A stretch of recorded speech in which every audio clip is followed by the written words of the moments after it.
자, 이재명 대표 근황에 대한 뉴스가 나왔어요. 일주일간 휴가를 가신다고 합니다, 내일부터. 뭔 얘기인지 먼저 좀 볼까요? 네, 이재명 대표가 내일부터 15일까지 일주일 정도 입원 치료를 받기 위해 휴가를 가집니다. 구체적인 병명이나 어떤 치료를 받는지에 대해서는 밝힐 수 없지만 심각한 건 아니고 치료를 받으면 되는데 총선 때문에 미뤄진 치료라고 합니다. 그리고 피습 영향은 아니라는데요. 휴가 동안 이재명 대표는 당무 보고도 받지 않을 예정입니다.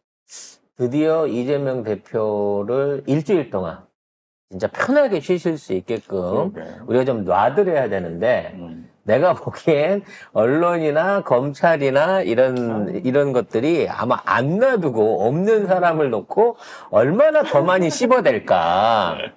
본인이 직접 대응 안 하는 요 시기에 라는 걱정이 좀 됩니다. 근데 뭐 대신에 이제 휴가 기간에는 정청래 최고가 이제 회의 사회권을 대행을 하고 그다음에 이재명 대표가 주재하는 회의도 안 열리고 그리고 뭐 원래 보도에는 병원도 안 밝힌다고 했는데 서울대 병원에서 뭐 입원 치료를 받는다 이런 보도도 나왔습니다. 별일 없겠죠? 큰 저기 뭐 병 때문에 일주일 가는 거 뒤면? 아니니까. 일주일 뒤면 뭐 정상생활 가능하다고 하니까. 네. 그럼 뭐 무슨 내용인지는 안 밝혀져 있습니다. 안 밝혀져 있지만 뭐 크게 피습하고 관련 없다니까 그 후유증이 아닌 것 같아서 다행이라고 생각하고요. 혹시라도 몸에 불편하신 부분이 있었다고 치면 깔끔하게 털고 나오셔서 자 22대 국회 어떤 최후의 전쟁을 위한 준비를 좀 더 탄탄히 해주시기 바라겠습니다. 대선 이후에 거의 못 쉬었잖아요. 그렇죠. 그리고 이번 총선 때는 너무 하드하게 전국을 일을 치렀어요. 그리고 한동훈이는 절반하고도 몸안 좋다고 한 달을 들어놨는데 이 대표는 더 바빴단 말이야. 총선 끝나고. 거기 재판까지 틈틈이 계속 했잖아. 네, 그래서 정말 오래간만에 휴식 잘 충전하고 오시기를 기대를 하겠습니다. 자, 그런 가운데 가기 전에 오늘 큰 건을 터뜨리고 가셨어요. 최고위에서 얘기를 한 거기 때문에 파장이 클 것 같습니다. 네, 이재명 대표가 최고위원회의에서 장시호와 수사 검사 간 뒷거래 의혹에 대해서 검사인지 깡패인지 알 수가 없다고 비판했습니다. 이게 뉴탐사에서 보도한 건데요. 장시호가 2017년 재판 과정에서 검찰이 구형량을 알려주고 법정 구속된 날 따로 만나서 위로했다는 취지가 담긴 녹취가 공개됐습니다. 이게 어디서 흘러나왔을까가 일단 나는 의심이 돼요. 이거 장시호랑 지인이 전화 통화를 해가지고 그 지인이 녹음을 해서 넘어온 겁니다. 그게 왜 지금 나왔을까요?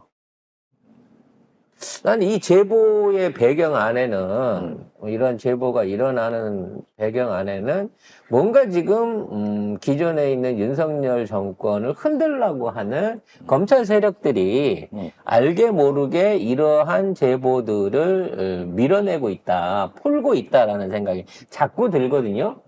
어떤 내용의 녹취록인지 먼저 이 국장이 정리를 좀 해주세요. 그 내용에 보면은 뭐 김영철 검사라는 사람이 있고 이 사람이 이제 장시호하고 뭐 이제 보도에서는 이제 불륜관계다 이렇게 얘기를 설명을 하고 있고 노모 변호사 같은 경우에는 살림을 차렸다라고까지 구체적으로 진술을 했었죠. 그래서 그 검사가 이제 국정농단 수사를 하는데 이재용에 대해서 뭔가를 이제 장시호가 불리한 걸 풀어라라는 식으로 얘기를 해요. 그래가지고 이 전체 이 내용을 보면은 이 검사 측하고 장시호하고 모종의 이 형량 거래를 한 정황이 드러납니다.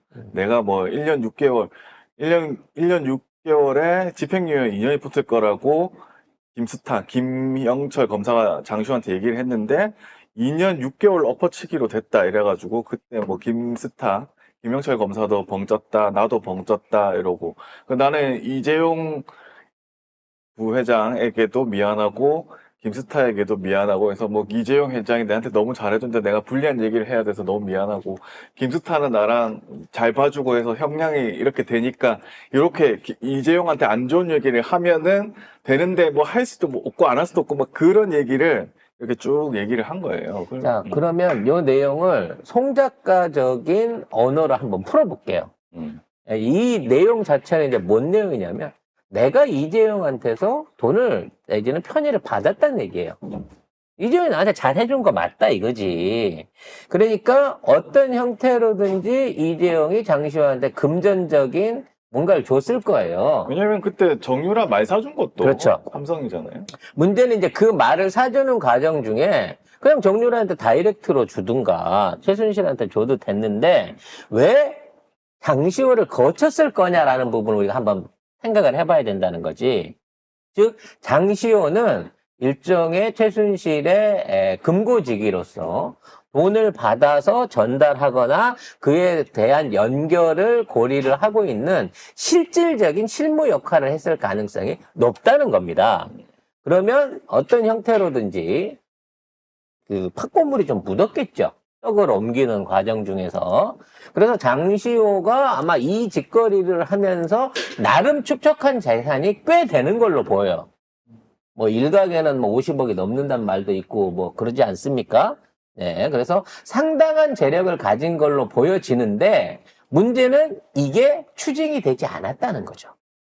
최소한 장시호 목에 있어가지고 어떠한 재산을 추징하거나 돈을 빼간 혐의는 없다는 거지. 그러니까 아마도 이제 형량거래도 형량거래지만 나는 장시호한테 여기에 대한 일종의 그 편의 봐주기. 형량거래보다 실제 네가 갖고 있는 돈들을 불법으로 뺏지 않는 조건으로 해서 형량거래를 했을 가능성이 있다고 봐집니다. 그리고 결론적으로 이제 이런 걸 통해 가지고 삼성한테 이러한 증언을 해달라고 하는데 그 증언으로 인해 갖고 이재용을 엮었다는 얘기는 장시호의 증언이 결정적으로 작용을 했기 때문에 뇌물죄 내지는 이재용을 엮을 수 있었다는 거고 결과적으로 그걸 통해서 삼성하고 어떤 형태는 딜을 쳤겠죠. 문제는 그 딜을 치는 과정에서 말하자면 단순한 가담범으로 넣는 게 아니라 일종의 종범으로 집어넣음으로 인해 갖고 형량이 꽤 많이 나온 거야. 그래서 이 부분에 대해서 중간 역할을 했던 김영철 당시 검사하고 얘기가 좀 틀려가지고 우리가 좀 벙쪘다라는 거죠. 문제는 이 둘이 단순하게 형량 거래만 한 게 아니라 이 다른 관계도 밀접하게 맺었다는 거예요. 그러니까 뭐 형량 거래는 이제 김스타가 이렇게 책 같은 걸 주면서 요 연습한 대로 요거 외워가지고 재판에서 말해라 요렇게 한 거예요. 결국. 그렇게 해주는 조건으로 그냥 단순하게 형량 거래만 하고 끝난 게 아니라 그 이상의 거래를 했다는 거지. 어떤?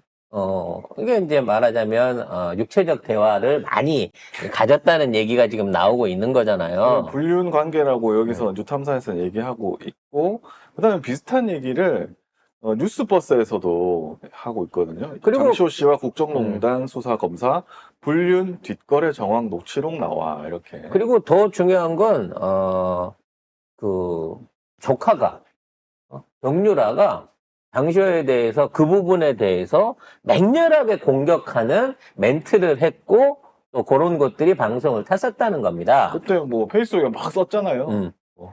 그래서 이제 만일 그러한 거래가 있다는 의혹들은 오래 전부터 나왔는데 녹취록으로 밝혀진 게 이제 어저께 그게 실질적인 증거가 나온 건데 저는 이제 개인적으로 좀 사담입니다만 결과적으로 그때도 한번 제가 말씀드린 적이 있어요.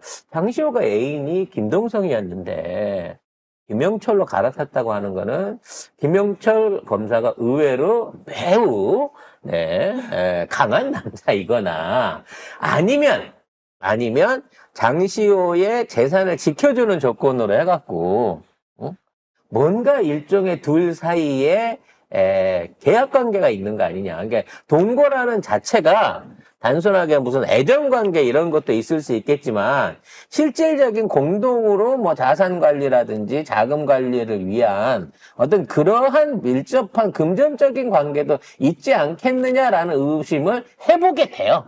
왜? 일단 장시호 돈이 지켜졌으니까. 그래서 결론적으로 말하면 증언을 조작하고 피의자하고 이와 같은 뭔가 그 비도덕적이죠. 매우 불법적인 거래를 한 거고 이 자체만 하더라도 지금 있는 검찰 수사의 어떤 그 불법성 비도덕성을 드러내 보이는 얘기라는 거죠. 이게 어저께 뉴탐사를 통해서 나온 실제적인 증거예요. 그동안은 우리가 의혹으로만 말해왔는데 녹취록을 통해서 그 실질적인 증거가 밝혀진 겁니다. 그래서 이에 대해서 김스타 김영철 검사에 대한 탄핵을 진행을 하겠다라고 선언을 한 것이죠. 이재명 대표가. 그리고 뭐 여기 뉴탐사 보도를 보면은 하겐다즈 의혹도 사실이다. 탕수육 이빠이 뭐 시켜줬고 한동훈이. 하겐다즈 아이스크림 아저씨가 줬고. 그래서 뭐 현대고등학교 나와서 나랑 선후배라고 특검에서 만나갖고 둘이 악수하고 선후배라고 또 얼마나 탕수육을 이빠이 시켜주고 그러니까 내가 탕수육을 대짜로 시켜줬나 봐요. 걱정하는 거잖니? 라면서. 그래서 그런 얘기. 한동훈은 서로 걱정까지 해줘야 되는 사이다라는 거기 때문에 실제적으로 이 모든 특검에서의 증언 조작과 증거 조작, 형량 조작 이 등등에 한동훈이 깊숙이 연루돼 있다. 딱 그 대목만 녹취록이 나온 거예요. 사실 이거는 한동훈 잡기 위한 녹취록인 거죠. 네. 그래서 이와 관련해서 검사 탄핵은 당연히 22대 국회에서 이루어질 것으로 보입니다. 그리고 이거는 일종의 검사들한테 대한 선언일 수도 있어요. 왜냐면 지금 이거 조작 전문으로 하던 검사 출신의 김주현이 현재 민정수석으로 와 있는 거 아닙니까? 그래서 아마 이제 이런 짓거리를 또 하려고 하겠죠. 근데 만일에 거기에 니들이 동조해가지고 검사의 부안에서 또 이재명 대표 관련해서 뭐 조국 대표 관련해갖고 이러한 조작 수사를 기도할 시에는 가차없이 검사 탄핵이라는 칼을 쓰겠다라고 하는 일종의 선제적인 예고가 아닌가라는 생각도 듭니다. 아니, 근데 사실은 그동안에 검찰이 뭐 이화영 전 경기도 평화부지사 사건에서 뭐 술판 회유가 없고 연어는 뭐 물리적으로 못 들어가고 막 이랬잖아요. 그렇게 치면 이거 탕수육도 이빠이 옛날부터 들어갔네. 이 아이스크림도 들어가고. 김영철 검사가 더불어민주당 검찰 독재 정치 탄압 대책위원회 여기 위원장이 누구죠? 박성호 쌤이죠. 예. 여기서 밝힌 내용에 따르면은 룬의 처가 범죄와 고위 검사라고 하는데 이 사람이 그러니까 그 범죄를 덮어주는 역할을 하는 거예요. 그 도이치 주가 조작 2021년 12월부터 주범 권오수 회장 재판 시작되고 김건희 계좌가 주가 조작에 활용됐다는 판결 나왔지만 2년 동안 김건희 관련 수사 진행 사항 알려진 거 없음. 수사 무마 의혹도 있습니다. 도이치 파이낸셜 주식 저가 매수 의혹, 무혐의 불기소 처분, 코바나 콘텐츠 협찬 의혹, 전 수사부에서 대가성 입증되는 증언 확보했다고 밝혔지만 수사부 교체되면서 무혐의 불기소 처분, 삼성전자의 뇌물성 전세권 설정 의혹, 무혐의 불기소 처분 내린 사람이고요. 이 사람이 2023년 9월 25일에 서울중앙지방검찰청 반부패 수사 2부장 검사에서 대검찰청 반부패 1과장으로 영전을 했습니다. 결론적으로 영전한 대가가 일단 한동훈과 함께 이제 그 박근혜 특검을 조져놨고 그 기술을 발휘해갖고 김건희와 관련된 여러 의혹들을 무혐의시킨 혁혁한 공로가 있는 사람이라는 거죠. 그렇죠. 얘를 탄핵시킴과 함께 국정조사를 실시해가지고 얘가 그동안 얼마나 부실 수사를 했는가 또 어떤 방식으로 조작을 했는가에 대한 제대로 된 신상 파기 내지는 그동안 해왔던 짓거리들을 파고 들어가는 것들이 필요할 것 같아요. 이거 진짜 김영철을 제대로 잡으면은 모든 게 다 나올 것 그렇죠. 같은데. 김건희 방탄했던 모든 것들이 다 나오겠는데요? 김영철을 통해서 흘러나올 가능성이 높습니다. 김영철을 반드시 빨리 잡아야 될 것 같습니다.